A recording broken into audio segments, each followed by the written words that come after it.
Good morning to all my online dear students. In the last class, we have discussed up to how to calculate pH of a acidic solution of mixture of strong acid with weak acid.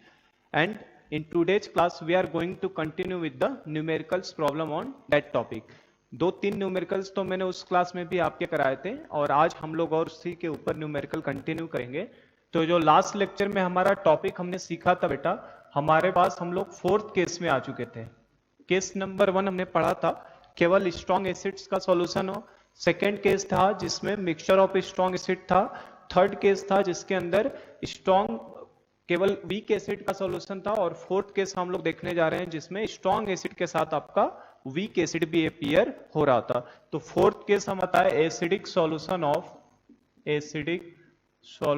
Of mixture of strong acid with weak acid. तो just 2 minute में हम लोग revise करें इस चीज को कि हमने क्या देखा था लास्ट क्लास में। तो फाइनल जो हमें मेन इंफॉर्मेशन ध्यान रखनी है उसको मैं बता रहा हूं आपको। स्ट्रॉन्ग एसिड को कभी भी वीक एसिड के साथ लेंगे तो हमें एक कॉमन आयन मिलेगा और कॉमन आयन कौन सा होगा हमारा H+ आयन क्या हो जाएगा कॉमन। और अगर कॉमन आयन आ जाता है तो यहाँ पे कॉमन आयन की बात करो तो कॉमन आयन कौन सा आने वाला है बेटा H+। और कॉमन आयन इफेक्ट की बात करो तो किसके ऊपर लगने वाला है हमारा वीक एसिड के ऊपर। और वीक एसिड पे कॉमन आयन इफेक्ट लगने की वजह से अल्फा क्या होगा उसका डिक्रीज होता है। ठीक है ना। जो फाइनल चीजें हमको ध्यान रखनी थी, दो एजम्पशंस थे हमारे पास। क्या कभी भी इसके लिए K = C α²/1 - अल्फा का फॉर्मूला यहाँ पे वैलिड नहीं है, ये बताया था मैंने आपको, एप्लीकेबल नहीं है क्योंकि कॉमन आयन आ जाएगा तो कभी भी इस फॉर्मूले से हमें नहीं जाना है। तो सॉल्व कैसे करते हैं, तो उसके लिए हमें बेसिक एक्सप्रेशन से जाना होता है। और एक्सप्रेशन क्या होता है, K = concentration of H+ into concentration of A- divided by concentration of Ha। ठीक है। और इसके अंदर हम लोगों ने दो एजम्पशंस लिए थे। पहला तो जो भी H+ आयन आएगा mixture of strong acid with weak acid के केस में, जो भी आपका H+ आएगा वो पूरा का पूरा H+ आयन केवल किससे लिया जाता है, स्ट्रॉन्ग एसिड से लिया जाता है। पहला एजम्पशन था। सेकेंड एजम्पशन ये था कि dissociation of weak acid is negligible with respect to strong acid.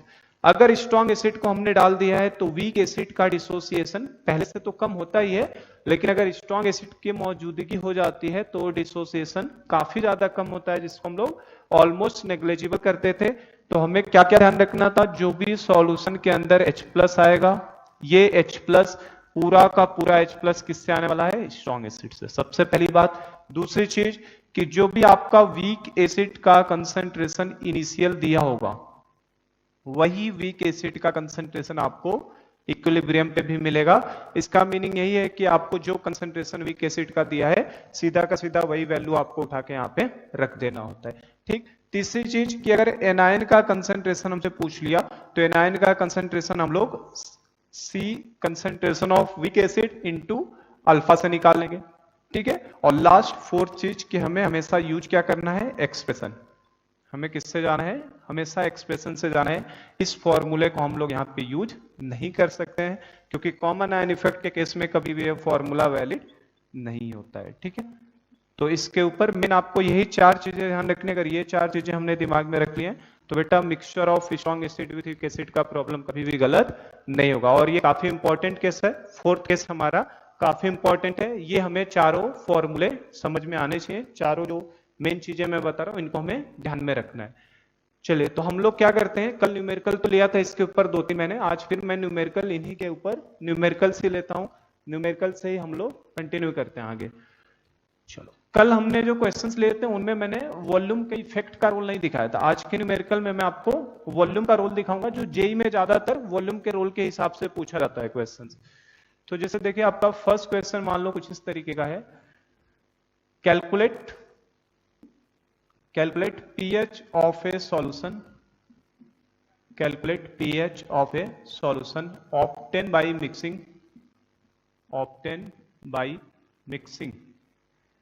500 ml of formic acid मतलब SeOH है ना। तो 500 ml ऑफ फॉर्मिक एसिड, और मैंने बताया था फॉर्मिक एसिड जो है ऑर्गेनिक पॉइंट ऑफ व्यू से देखोगे तो स्ट्रॉन्गर एसिड है, किससे, एसिटिक एसिड से। और विथ रिस्पेक्ट टू अगर आयनिक बात करोगे तो इसके K की वैल्यू से चेक करते हैं, तो इसके K की वैल्यू अप्रोक्सीमेटली 10⁻⁴ दिया है मान लो आपको, मतलब, और एसिटिक एसिड का 10⁻⁵ मैंने बताया था, तो ये ज्यादा स्ट्रॉन्गर एसिड है। 500 ml of formic acid with 0.05 molar H2SO4 solution. कैसे करेंगे इस क्वेश्चन को? आप वीडियो को 2 मिनट पॉज कर सकते हैं और क्वेश्चंस को ट्राई कर सकते हैं। कल की लास्ट क्लास में क्वेश्चन हमने लिए थे न्यूमेरिकल, वहीं से मैंने कंटिन्यू किया है। पीएच निकालना है केवल सॉल्यूशन का, obtain by mixing 500 ml of formic acid with 0.05 molar of H2SO4। तो आप वीडियो पॉज करके एक बार ट्राई कर सकते हैं। ठीक है, देखो लगाएंगे कैसे इसे हम लोग, क्या करना बेटा, अटेम्प्ट हमारा ये जाएगा, मैंने बताया आपको पीएच निकालने के लिए आपको H+ आयन का कंसंट्रेशन चाहिए, और H+ आयन का कंसंट्रेशन का सोर्स कौन सा होता है हमारा? स्ट्रॉन्ग एसिड होता है in the mixture of weak acid with strong acid. चूंकि टॉपिक सामने चल रहा है तो आपको पता चला, एग्जाम में कैसे पता चलेगा कि कौन से टॉपिक से है? तो आपको ये देखना होगा कि जिस एसिड का K की वैल्यू गिवन होती है वो एसिड हमेशा कैसा होता है आपका बेटा? Weak acid. कैसा होता है? Week acid. और जिसके K की वैल्यू गिवन नहीं होती वो कैसा होता है? Strong acid. और मैंने बार बार बता रहा हूं, हर क्लास में मैं बोल रहा हूं 6 एसिड्स हैं जिनको हमें ध्यान रखना है स्ट्रॉन्ग एसिड में। कौन कौन से? फिर से मैं लिख रहा हूं,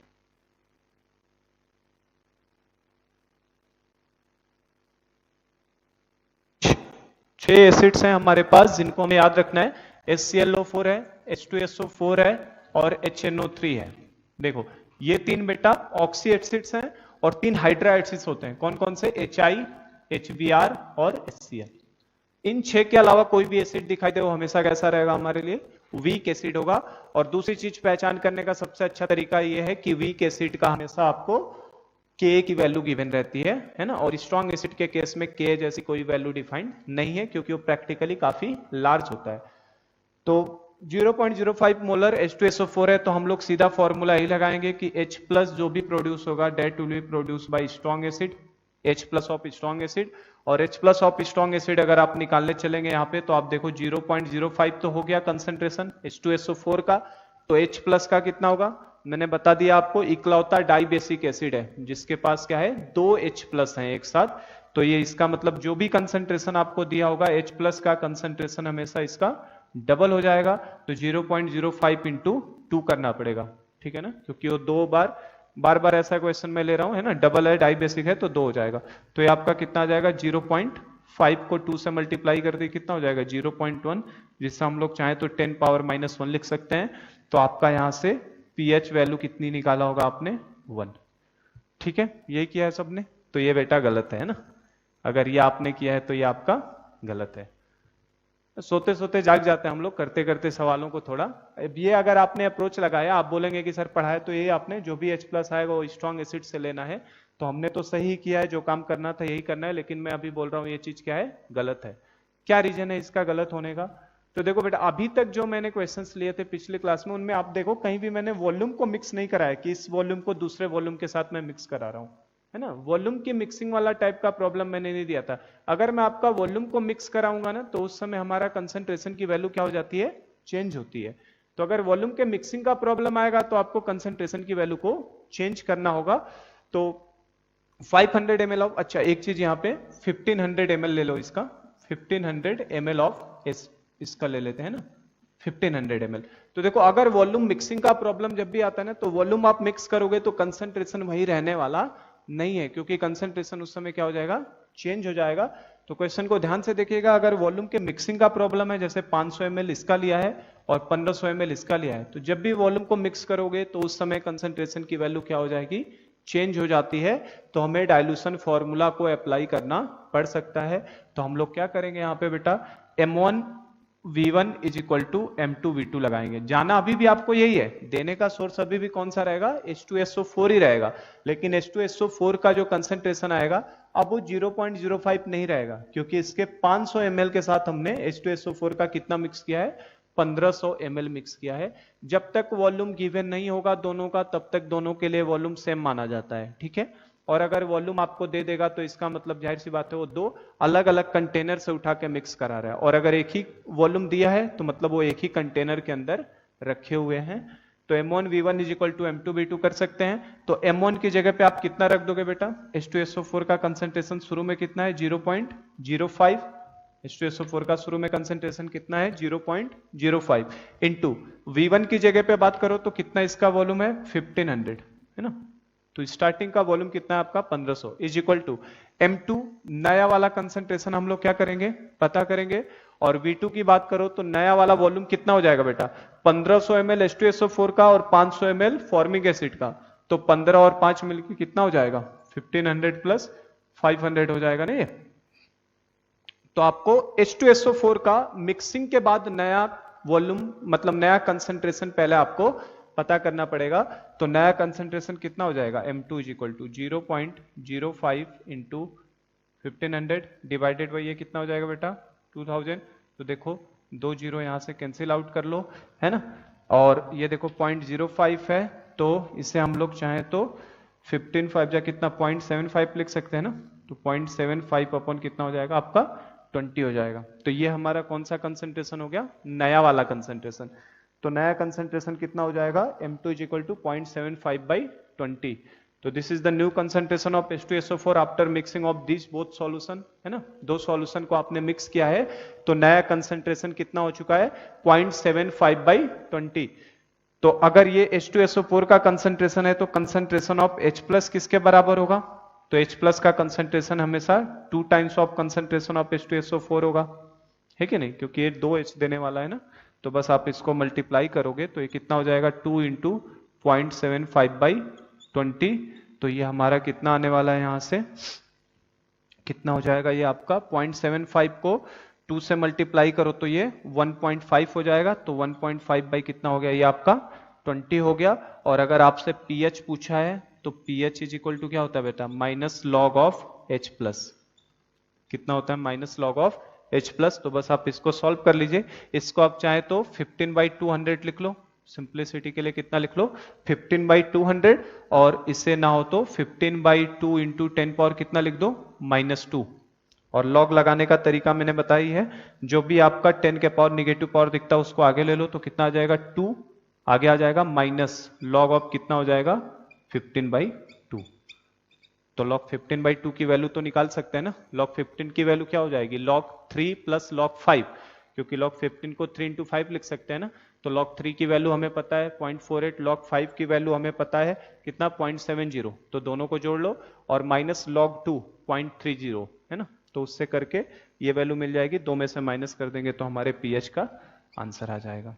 ठीक है बेटा, तो इस तरीके से अगर वॉल्यूम को मिक्स कराएगा तो आपका आंसर बदल सकता है, ध्यान रखिएगा। अगर वॉल्यूम की मिक्सिंग है ना, इसका 1500 ml दे दिया है और इसका 500 ml दिया है, अगर दो डिफरेंट वॉल्यूम में दूंगा तो उस समय आंसर भी आपका क्या आएगा डिफरेंट आएगा, ध्यान रखिएगा इस चीज का है ना। आप ये नहीं कर सकते कि सर डायरेक्ट उसका जो कंसंट्रेशन आएगा वही आंसर होगा, ऐसा नहीं होगा, क्योंकि जब दो अलग अलग वॉल्यूम को आप मिक्स कराएंगे तो उस समय कंसंट्रेशन क्या होगा आपका चेंज हो जाएगा है ना। एक सेम क्वेश्चन इसी तरीके का जेई 2002 में पूछा हुआ है, सब्जेक्टिव पेपर में आया था, तो उस क्वेश्चन को हम प्रैक्टिस के लिए एक और न्यूमेरिकल इसी सेम वॉल्यूम के मिक्सिंग टाइप के प्रॉब्लम पे और न्यूमेरिकल लेते हैं हम लोग। ठीक है, तो देखो एक और न्यूमेरिकल हम लोग लेते हैं सेम इसी टॉपिक के ऊपर कि अगर वॉल्यूम को मिक्स कराया तो किस तरीके से चेंज होगी वैल्यूज। ठीक है,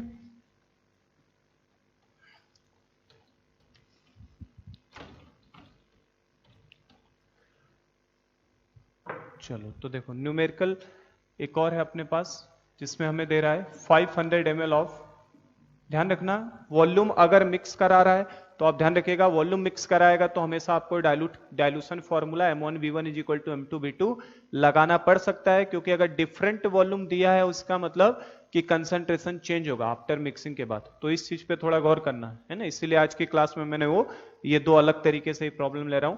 500 ml of 0.2 molar acetic acid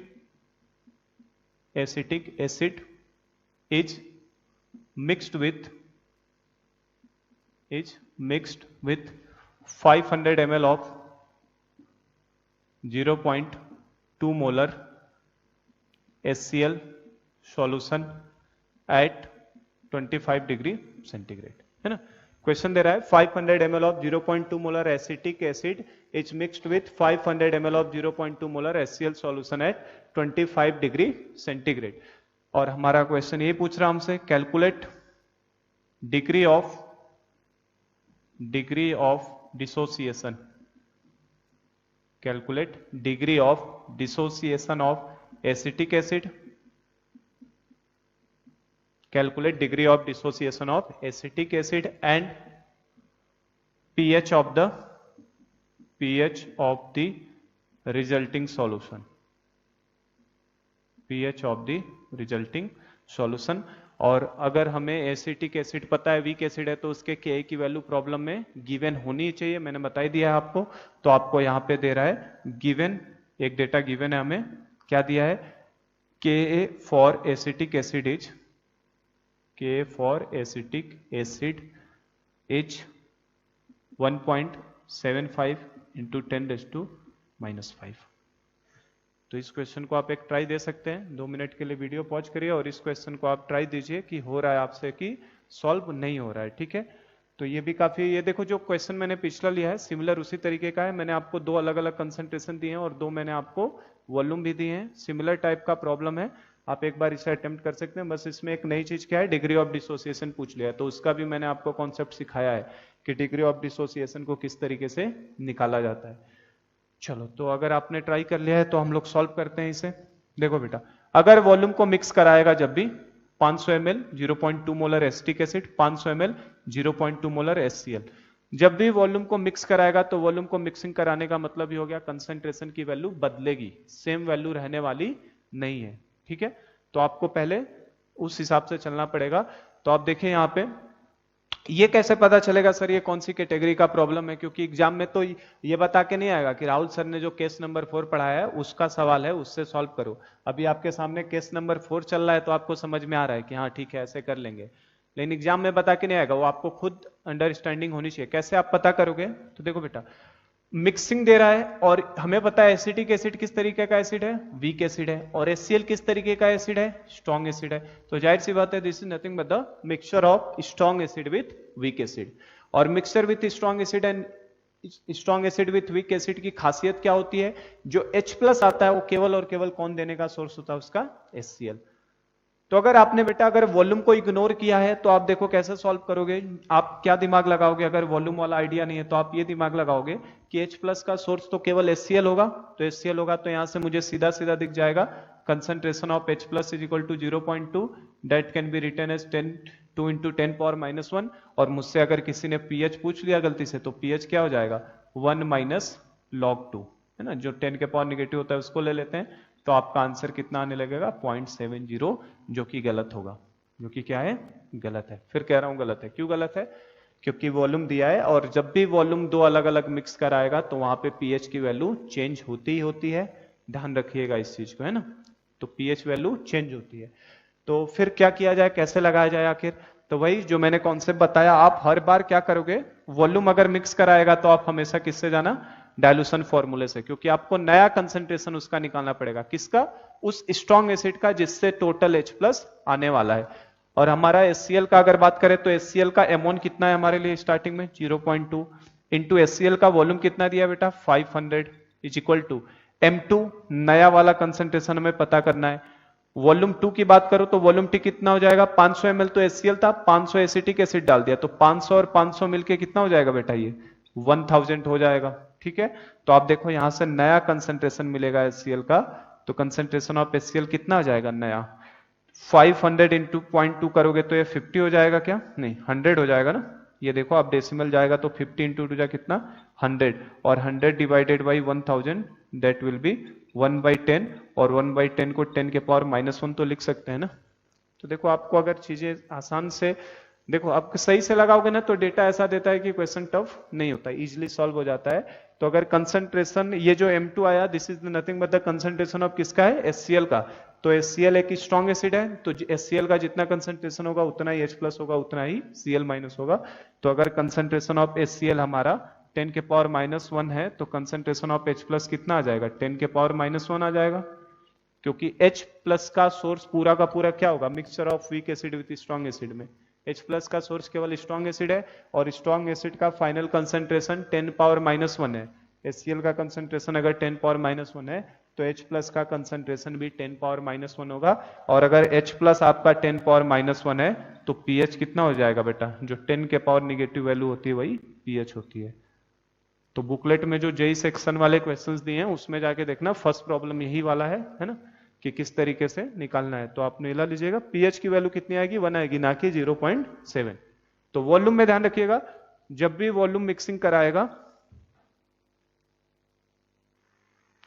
जब भी वॉल्यूम का मिक्सिंग कराएगा तो मिक्सिंग कराते समय क्या होता है, आपका पीएच वैल्यू चेंज हो जाती है, क्योंकि नया कंसंट्रेशन के करस्पॉन्डिंग हमें वैल्यू मिलती है। ये तो बताने की जरूरत नहीं है, तो समझ में आया। 10 पावर -1 नया HCl का है और HCl स्ट्रॉन्ग एसिड है, तो केवल एक ही H+ देगा, तो जितना HCl का कंसंट्रेशन उतना ही H+ का और उसके करस्पॉन्डिंग पीएच।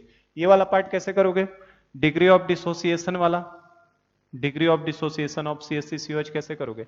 तो कल ही मैंने बताया था, कल एक क्वेश्चन मैंने कराया था जिसमें मैंने आपको सब कैलकुलेट करवाया था, H+ है ना, इवन एनायन का concentration, OH minus, pH, alpha सब कैलकुलेट कराया था। तो ये वही वाला पार्ट है, आप वीक एसिड का क्या कैलकुलेट करिए, अल्फा कैलकुलेट करिए। और वीक एसिड का अल्फा कैलकुलेट करने के लिए आपको क्या लगाना पड़ेगा, एक्सप्रेशन से जाना पड़ेगा, और एक्सप्रेशन के हिसाब से, इसीलिए तो एक के दिया है, इसका रोल कहाँ है, इसका रोल आएगा ना कहीं। तो देखो के की बात करें तो ये हमने फर्स्ट पार्ट बेटा किया है किसका, पीएच का। सेकेंड पार्ट इसका क्या है, अल्फा। अल्फा के लिए क्या करो हम लोग, के का एक्सप्रेशन से जाते हैं। What will be the expression for K of acetic acid, acetic acid का के का एक्सप्रेशन क्या आएगा। देखो बार बार ये सब तोड़ मोड़ के लिखने की जरूरत नहीं है हमको, डायरेक्ट ध्यान में होना चाहिए। एसिटिक एसिड हमेशा किस में टूटेगा, acetate ion CH3CO minus plus H+ में। तो what will be the expression of के का एक्सप्रेशन क्या हो जाएगा बेटा, CH3CO माइनस प्रोडक्ट ऊपर, और नीचे क्या आएगा, कंसंट्रेशन ऑफ एसिटिक CH3COH। ठीक है, तो बस इस के की जगह पे हम लोग वही रख देंगे, उसका एक्सप्रेशन क्या आएगा, CH3COO minus into concentration of H+ divided by concentration of acetic acid. तो देखो यहां से कभी भी आपको अल्फा पूछे या एनाइन का कंसंट्रेशन पूछे तो उसके लिए हमें किससे जाना होता है, उसके एक्सप्रेशन से जाना होगा, क्योंकि एनाइन का कंसंट्रेशन एक्सप्रेशन में आएगा, अल्फा भी एक्सप्रेशन से ही आता है। तो के की जगह पे कितना रख देंगे हम लोग, के की वैल्यू हमें मालूम है क्या, के दिया है क्वेश्चन में कितना, 1.75 इंटू 10⁻⁻5। ये हो गया किसकी वैल्यू, के की वैल्यू।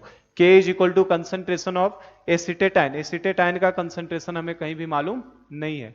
और अभी मैंने आपको बताया था किसी भी एनायन का कंसंट्रेशन लिखना है, जैसे A- कंसंट्रेशन लिखना होगा तो किसके बराबर होता था, C इंटू अल्फा के बराबर होता है। किसी भी आयन का कंसंट्रेशन तो हमेशा किसके बराबर होता है, C इंटू अल्फा। तो एसिटेटाइन की जगह पे बेटा कितना रख दोगे, C इंटू अल्फा। तो C ऑफ वीक एसिड कितना है आपका, 0.2 ही दिया है। चाहे गलती से कोई इसका भी ले लेगा तो उसका गलत नहीं होगा, क्योंकि दोनों का उसने क्या कर दिया है, सेम ही दे दिया है। तो वीक एसिड का कंसंट्रेशन कितना ले लोगे, 0.2 इंटू अल्फा, जो अल्फा हमारे लिए क्या है, अननोन है। तो ये कंसंट्रेशन किसका हो गया, एसिटेटाइन का, C into alpha into concentration of H+ की बात करो तो कंसंट्रेशन ऑफ H+ कितना होगा बेटा, ये क्या 0.2 लेंगे यहां से, नहीं, ये कंसंट्रेशन ऑफ H+ यहां से लिया जाएगा जो फाइनल मोलरिटी में निकल के आया है, और वो कितना आया आपका H+, 10⁻⁻1। तो जो H+ आएगा वो कितना आ गया, 0.1 हो गया। 10⁻⁻1 मतलब divided by concentration of acetic acid. और उसके लिए भी मैंने रूल बताया, जो इनिशियली रहेगा उस वीक एसिड का जो इनिशियल कंसंट्रेशन होता है, यही हमारा उसका वीक एसिड का किस पे रहता है, इक्विलिब्रियम पे भी रहता है। ये भी बता दिया मैंने। तो एसिटेटाइन की जगह पे कितना रखोगे आपका बेटा, 0.2 ही रखोगे। इसके कंसंट्रेशन को मैं चेंज नहीं कर रहा हूं। क्यों नहीं चेंज कर रहा हूं, क्योंकि वीक एसिड की खास बात यह है, जो इनिशियल रहेगा डेटा वही हमारा किस पे मिलेगा, हमें इक्विलिब्रियम पे मिलेगा। तो उसकी वैल्यू कितनी रख दोगे, 0.2। ठीक है ना, ध्यान से समझना इस चीज को। एक्चुअल में तो कितना हो जाएगा, 0.1 हो जाएगा। एक्चुअल में अगर मिक्सिंग करके देखोगे तो कितना हो जाएगा, 0.1। लेकिन जितना इनिशियल दिया होता है वीक एसिड का, वही डेटा आपको रखना होता है। इक्विलिब्रियम पे उतना ही रहता है, क्योंकि हम लोग ये मान ही चुके हैं कि डिसोसिएशन जो है वीक एसिड का क्या है, ऑलमोस्ट नेग्लिजिबल होता है। तो जैसे ही आप 0.1 रखोगे, आप देखो यहाँ से सॉल्व करो तो ये डेटा आपका आराम से यहाँ से कैंसिल आउट हो रहा है। और आप देख सकते हैं यहाँ से अल्फा इज इक्वल टू कितना आ जाएगा बेटा आपका, ये 0.1 है ना, तो 0.1 को हम लोग 1/10 लिख सकते हैं, और 10 जैसे ही मल्टीप्लाई करोगे तो ये आपका 1.75 इंटू 10⁻⁻4 हो जाएगा। ठीक है, तो अल्फा की वैल्यू हमसे पूछा था, तो अल्फा की वैल्यू ये हो जाएगी। और इवन हमसे अगर परसेंट में पूछ लिया तो परसेंट में करने का मतलब क्या होता है, 100 से मल्टीप्लाई करना, और 100 से मल्टीप्लाई करोगे तो ये कितना हो जाएगा आपका 1.75 इंटू 10⁻²%। तो परसेंट में बोलेंगे अगर तो 1.75 इंटू 10⁻²%। और इवन जो आपका आंसर देखोगे तो आंसर में आपको 10⁻² नहीं दिया है, 10⁻² को हम लोग क्या 1/100 लिख सकते हैं। तो 1.75 को जैसे ही 100 से डिवाइड करोगे आपका तो 2 डिजिट और डेसिमल शिफ्ट हो जाएगा, तो कितना आ जाएगा आपका 0.00175 हो जाएगा आपका, ठीक है ना। तो जैसे ही आप इसको, नहीं एक ही जीरो आएगा ना, जैसे ही आप 100 से डिवाइड करते हैं आपका कितना आ जाएगा 0.0175% हो जाएगा ये, ठीक है। तो परसेंट में आंसर पूछेगा तो उस तरीके से देना है, नहीं तो ये भी आपका इस तरीके से दे सकते हैं, ठीक है। तो दोनों न्यूमेरिकल हम लोगों ने कर लिए इसके ऊपर, किसके ऊपर, mixture of strong acid with weak acid में। तो नेक्स्ट अपना जो अगला टॉपिक है, वॉल्यूम का ध्यान रखना, वॉल्यूम मिक्सिंग कराएगा तो आपका कंसंट्रेशन बदलेगा, बस इसको ध्यान रखना हमेशा, ठीक है। जो नेक्स्ट टॉपिक है अपना, है ना, नेक्स्ट हम लोग जो देखने जा रहे हैं अपना है मिक्सचर ऑफ वीक एसिड्स। जैसे हमारा सेकंड केस क्या था, मिक्सचर ऑफ स्ट्रॉन्ग एसिड्स, वैसे ही हम लोग केस देखने जा रहे हैं मिक्सचर ऑफ वीक एसिड्स, कि जब वीक एसिड के साथ किसको मिक्स किया जाएगा, वीक एसिड को मिक्स किया जाएगा। तो चलो फिफ्थ केस हम लोग लेंगे बेटा कौन सा, मिक्सचर ऑफ वीक एसिड को। स्ट्रॉन्ग के साथ हमने वीक को देख लिया, मिक्सचर ऑफ स्ट्रॉन्ग एसिड देख लिया। इसमें मैं आपको पूरा डिटेल में एक एक घंटे में एक एक टॉपिक को समझाया मैंने। बेसिक सॉल्यूशन में मैं इतना नहीं करने वाला हूं, क्योंकि बेसिक पूरा का पूरा मैंने पहले ही बोला है, बेसिक सॉल्यूशन जो होता है that is the completely mirror image of acidic solution. Acidic में जो H+ होता है वहीं बेसिक में OH- बस हो जाता है। तो वहां पे मैं पूरा इतना नहीं एक्सप्लेन करूंगा आपको, वहां पे जस्ट मैं टॉपिक उठाया है ना, कौन सा है, उसके ऊपर एक न्यूमेरिकल लेंगे और आगे बढ़ेंगे हम लोग, ठीक है ना। तो इनमें मैं काफी टाइम देके आपको समझाता हूं। नेक्स्ट है अपना, देखो फिफ्थ कैटेगरी हमारा बनेगा, फिफ्थ है हमारा मिक्सचर ऑफ वीक एसिड्स। किसका मिक्सचर, वीक एसिड्स का। मतलब इस बार वीक एसिड के साथ कौन सी चीज मिक्स की जा रही है, वीक एसिड को। अब इस बार स्ट्रॉन्ग एसिड नहीं है, इस बार क्या है, मिक्सचर ऑफ वीक एसिड्स। अच्छा, अगर मिक्सचर ऑफ वीक एसिड्स करोगे तो क्या कॉमन आयन इफेक्ट आएगा कि नहीं आएगा। पहला भी वीक एसिड है, दूसरा भी वीक एसिड है, तो दोनों में कॉमन आयन आ गया कौन सा, H+। ठीक है, पहली बात तो कॉमन आयन इफेक्ट आएगा। अब कॉमन आयन इफेक्ट किसके ऊपर आएगा, तो चूंकि दोनों वीक एसिड है, दोनों इक्विलिब्रियम पे होंगे, तो कॉमन आयन इफेक्ट दोनों के ऊपर आएगा। तीसरी चीज, किसके ऊपर ज्यादा आएगा, तो जो ज्यादा वीक होगा उसके ऊपर कॉमन आयन इफेक्ट भी ज्यादा लगेगा। तो ये होता है कॉन्सेप्ट इसका, मिक्सचर ऑफ वीक एसिड्स का। अगर एक से ज्यादा वीक एसिड्स को आप मिक्स करेंगे तो कॉमन आयन इफेक्ट तो लगना ही है, और कॉमन आयन आने वाला है कौन सा, H+। कॉमन आयन इफेक्ट किसके ऊपर लगेगा, सभी के ऊपर लगेगा। किस पे ज्यादा लगेगा, जो ज्यादा वीक होगा। तो इसमें बस ये ध्यान रखना है। तो मैं यही कहूंगा इसमें, इन mixture of solution of weak acid, in mixture of solution of weak acids, common ion effect, CIE बोल रहा हूं मैं इसको, common ion effect will operate on both acids. अभी मैं दो ही मान लेता हूं, will operate on both acids and effect will be more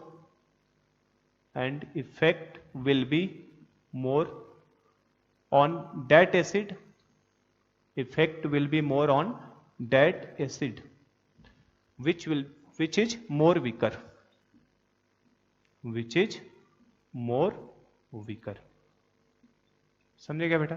common ion effect तो लगना ही लगना है, चाहे आप वीक एसिड के साथ वीक एसिड को मिक्स कर दो, यहां पे कॉमन आयन इफेक्ट लगेगा। और कॉमन आयन इफेक्ट अगर एक बार लग जाता है तो ऑस्टवाल्ड डाइल्यूशन का जो फॉर्मूला है K = C⁴ - वो कभी भी एप्लीकेबल नहीं होगा, ठीक है। तो डाइल्यूशन फॉर्मूला जो हमारा निकाले थे, ऑस्टवाल्ड डाइल्यूशन फॉर्मूला K = C⁴ वो एप्लीकेबल नहीं होगा। कॉमन आयन इफेक्ट के केस में हमेशा आपको एक्सप्रेशन से जाना होगा। यहां पे भी आप देख सकते हैं वीक एसिड के साथ आया, कॉमन आयन हो गया कौन सा, H+। एसिड में आयन कौन सा कॉमन होगा, H+। और अगर कॉमन आयन आ चुका है इनके अंदर तो कॉमन आयन इफेक्ट भी लगेगा, और कॉमन आयन इफेक्ट लगने से क्या होगा, रिएक्शन हमारी बैकवर्ड डायरेक्शन में शिफ्ट होगी और इफेक्ट किसके ऊपर ज्यादा लगेगा, जो ज्यादा वीकर होगा, जो एसिड का सॉल्यूशन ज्यादा वीक होगा। ठीक है, तो इसके लिए क्या करते हैं हम लोग बेटा, दो एसिड्स को हम लोग लेके चलते हैं। मान लो एक हमारे पास वीक एसिड है HA1, ठीक है, और दूसरा वीक एसिड है मान लो आपका HA2। इन दोनों को हमने आपस में क्या कर दिया है, मिक्स कर दिया है। तो जैसे आप मिक्स करेंगे तो अगर ये वीक एसिड है तो जाहिर सी बात है डिसोसिएट होगा किसमें, H प्लस और A1 माइनस में, और इसी तरीके से HA2 भी डिसोसिएट होगा किसमें आपका, H plus and A2 minus में। आप देख सकते हैं H प्लस दोनों में क्या हो चुका है, कॉमन आयन, और चूंकि आपका कॉमन आयन इफेक्ट लगेगा तो आप डायरेक्ट दोनों का H प्लस देख के नहीं बता सकते ना कि कितना होने वाला है। तो अगर मान लो सपोज करो इसका कंसंट्रेशन मैंने आपको दे दिया C1 और इसका कंसंट्रेशन आपको दे दिया कितना, C2। चूंकि वीक एसिड है तो वीक एसिड का इसका डिसोसिएशन कांस्टेंट Ka1 होगा, इसका डिसोसिएशन कांस्टेंट मान लो कितना है आपका Ka2। और वीक एसिड है तो डिग्री ऑफ डिसोसिएशन भी होगा। सपोज करो इसका डिग्री ऑफ डिसोसिएशन अल्फा 1 है और ये दूसरा वीक एसिड है जिसका डिग्री ऑफ डिसोसिएशन कितना है, अल्फा 2। दो वीक एसिड लिए, कंसंट्रेशन C1, दूसरे का C2, इसका डिग्री ऑफ डिसोसिएशन अल्फा 1, दूसरे एसिड का डिग्री ऑफ डिसोसिएशन अल्फा 2, इसका डिसोसिएशन कांस्टेंट Ka1, इसका डिसोसिएशन कांस्टेंट Ka2।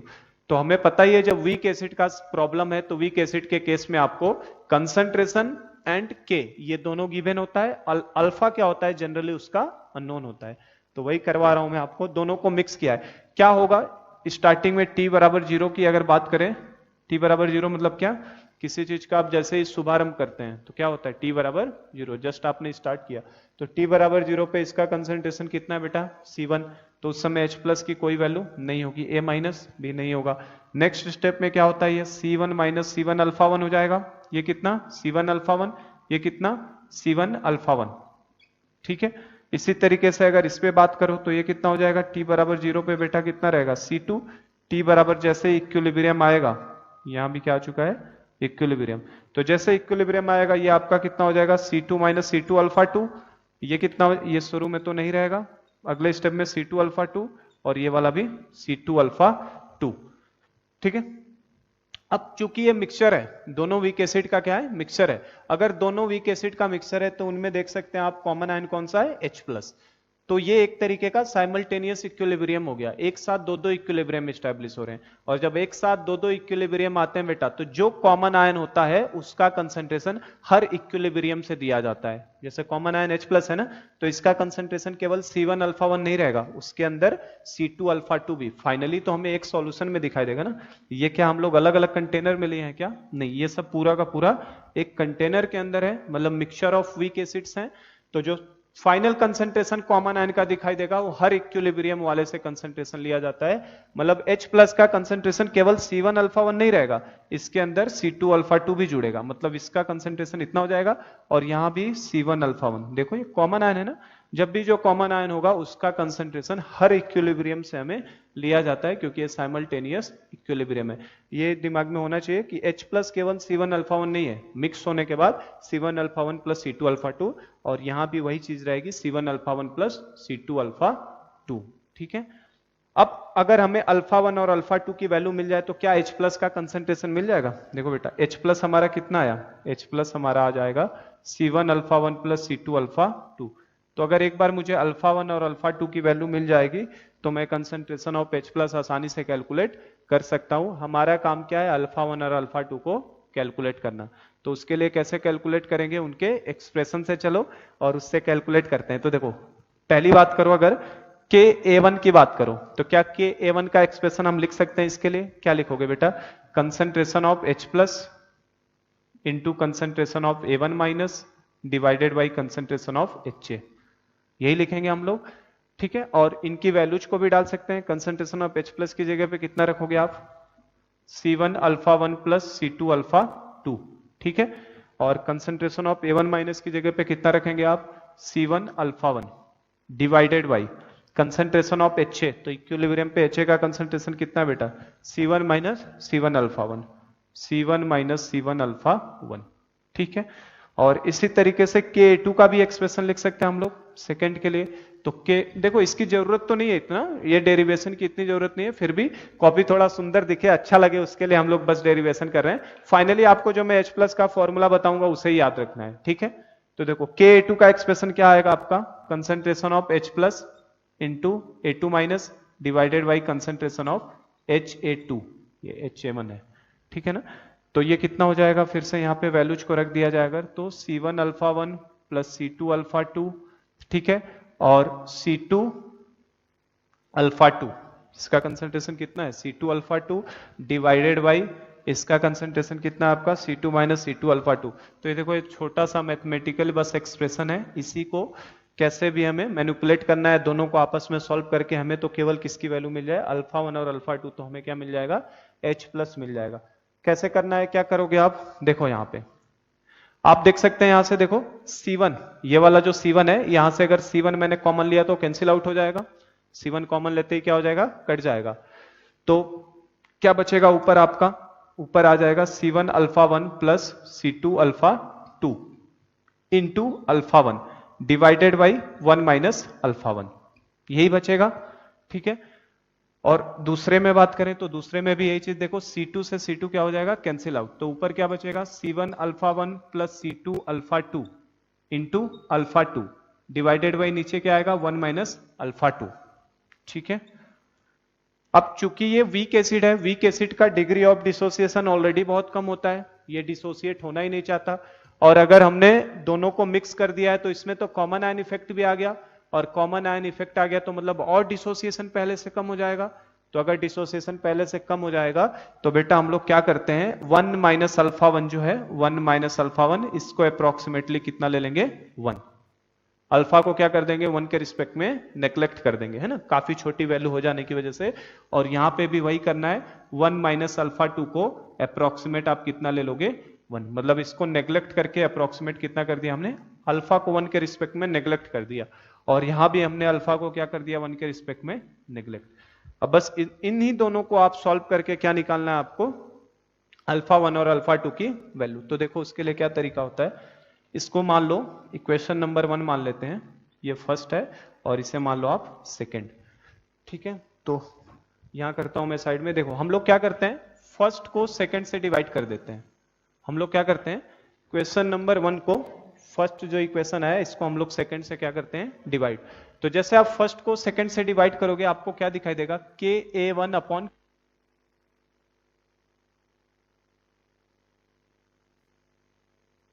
बंद हो गया ना, चलने लगा, ठीक। तो देखो हम लोग क्या कर रहे हैं, फर्स्ट को सेकंड से डिवाइड कर रहे हैं, हमारा काम क्या है, α1 एंड α2 को पता करना, उसका बस मैं दिखा रहा हूं कैसे तरीका है। आप 1 को सेकंड से डिवाइड करो तो Ka1 अपॉन क्या हो जाएगा, Ka2 इज इक्वल टू, इधर जब डिवाइड करोगे तो आप देखो नीचे तो 1 हो चुका है आपका, C1 α1 plus C2 α2 into α1 divided by C1 α1 plus C2 α2 into α2।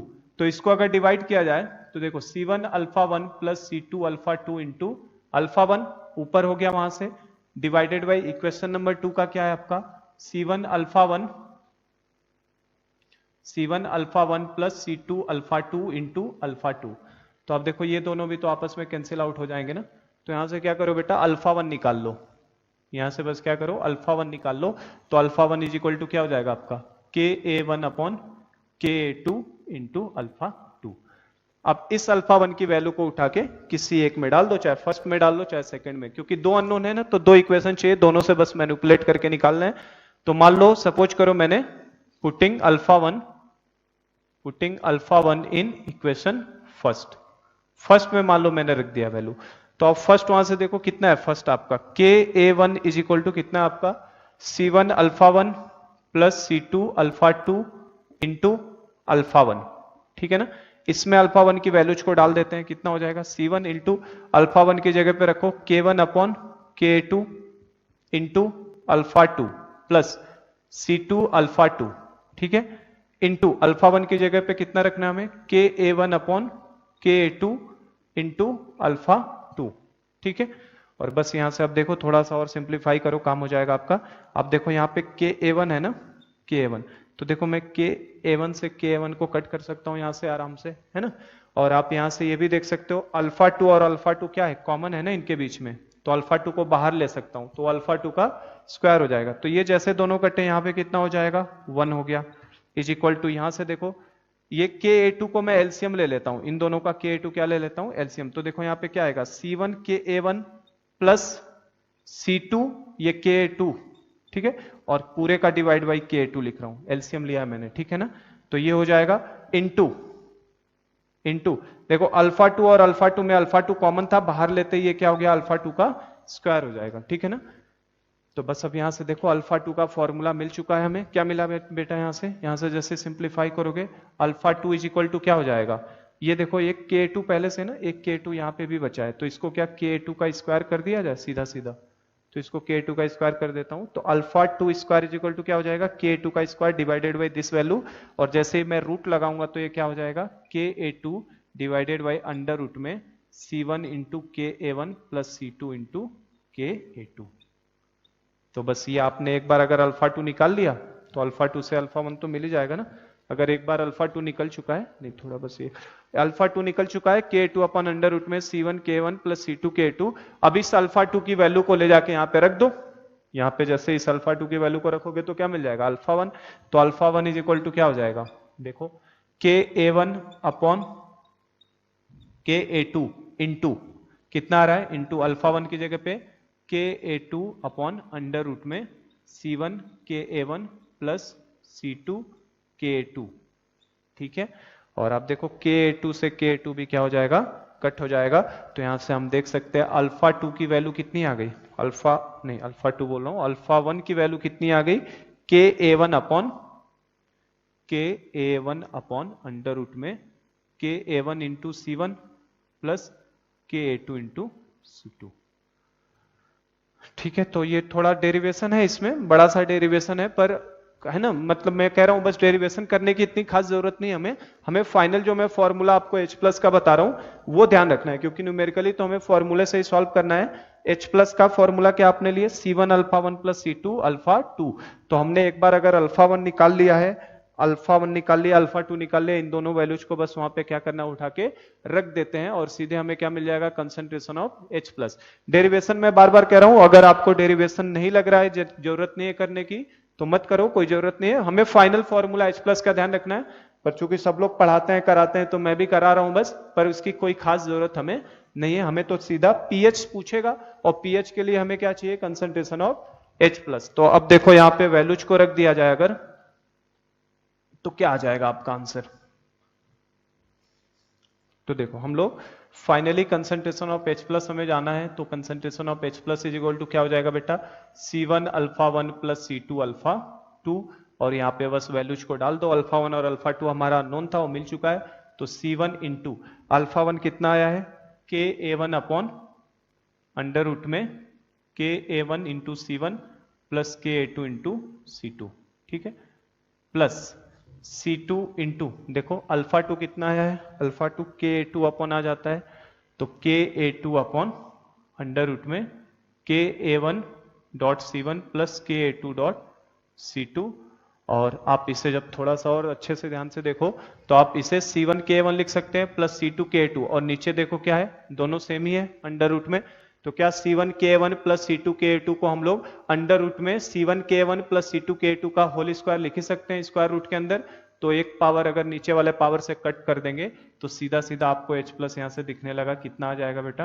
Under root में K1 इंटू C1 प्लस मतलब K1 कर लो Ka1 into C1 plus Ka2 into C2, तो ये आपका कंसंट्रेशन ऑफ H प्लस का फॉर्मूला होता है। बताने में मुझे भले ही 10 मिनट लगा है, 15 मिनट लग गया इसको निकालने में, तो फाइनली आपको तो यही ध्यान रखना है कि H प्लस कभी पूछे और दोनों वीक एसिड हैं तो दो वीक एसिड के केस में आपको दो वैल्यू दी होगी डिसोसिएशन कांस्टेंट की, दो अलग अलग कंसंट्रेशन दिया होगा, बस इस फॉर्मूले में उठा के डालो H प्लस मिलेगा, और H प्लस के बाद आप डायरेक्ट क्या निकाल सकते हैं pH।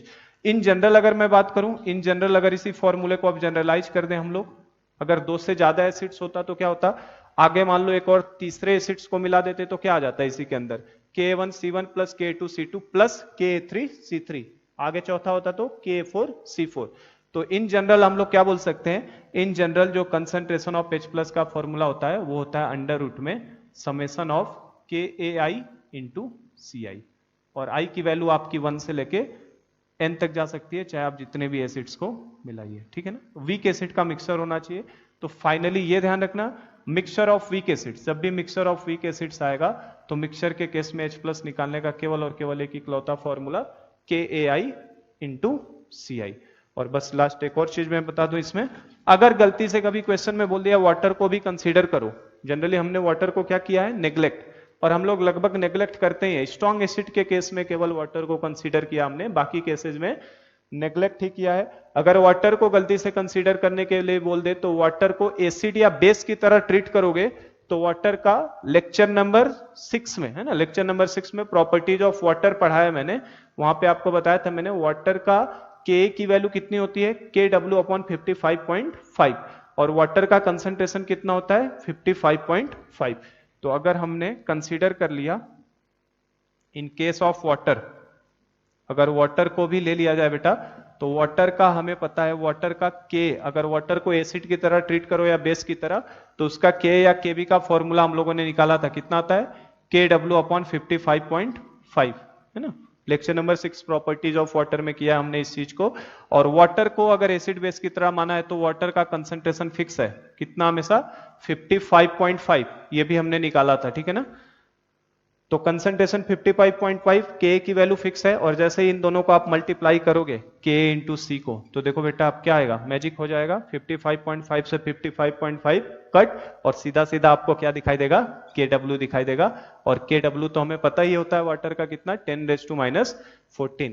तो देखो अगर वाटर को भी कंसीडर कर लिया तो आपका H+ जो आएगा फाइनल वो कितना हो जाएगा, अंडर रूट में KI.CI तो रहेगा ही एसिड्स के केस में, प्लस इसमें वाटर का K और C का मल्टीप्लीकेशन किसके बराबर आ जाता है बेटा, Kw के बराबर। जनरली वाटर किसी क्वेश्चन में बोलेगा नहीं, लेकिन अगर कभी बोल दिया वाटर को कंसीडर करिए तो आपको ये लगाना है, मैं नीचे लिख देता हूं, कंसीडरिंग वाटर।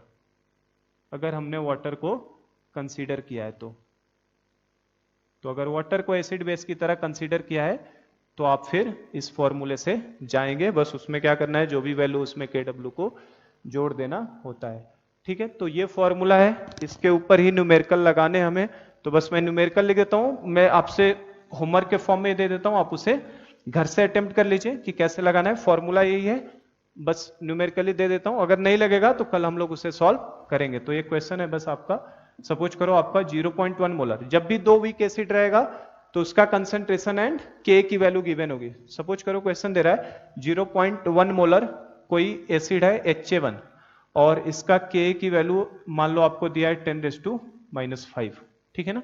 इस एसिड को आपको मिक्स करा रहा है एक दूसरे एसिड के साथ, उसका कंसंट्रेशन है आपका 0.2 मोलर HA2, और इसका जो आपका एसिड कांस्टेंट दिया है ये 4 × 10⁻⁵ दे रहा है आपको, ठीक है ना। तो इस दोनों, अब ये कैसे पता चलेगा, मिक्सचर ऑफ वीक एसिड का सवाल है। तो देखो बेटा अगर मैं 2 बार K की वैल्यू दे रहा हूं, है ना, तो K की वैल्यू देने का मतलब ही हो गया वो कैसा एसिड है, वीक एसिड। अगर K की वैल्यू गिवन नहीं होती तो कैसा एसिड होता, स्ट्रॉन्ग एसिड। तो ये भी वीक एसिड है, ये भी वीक एसिड है। तो आपका क्वेश्चन यही है, कैलकुलेट, क्या क्या कैलकुलेट करो, कंसंट्रेशन ऑफ H+ कैलकुलेट करिए, ठीक है, concentration of A1 minus calculate करो, concentration of A2 minus calculate करो, concentration of OH minus calculate करो, and pH of the solution mixture, ठीक है। तो ये आपका होमवर्क के फॉर्म में क्वेश्चन है, इसको ट्राई कर लेना। देखो C1 भी पता है, C2 भी पता है, Ka1 भी पता है, K2 भी पता है, बस इस फॉर्मूले में डालना, H+ मिल जाएगा, और एक बार H+ मिल गया तो pH मिल ही जाएगा। OH माइनस क्या, Kw upon concentration of H+, और A1 माइनस A2 माइनस निकालने के लिए आपको जो एक्सप्रेशन हमने लिखा है Ka1 और K2 के एक्सप्रेशन से जाना है। तो ठीक है, तो आज का लेक्चर हम लोग यहीं स्टॉप करते हैं, कल की क्लास में मैं इस न्यूमेरिकल को आगे डिस्कस कराऊंगा किस तरीके से करना है। तो आज का लेक्चर यहीं स्टॉप करते हैं, thank you so much. 50 minute गया क्या?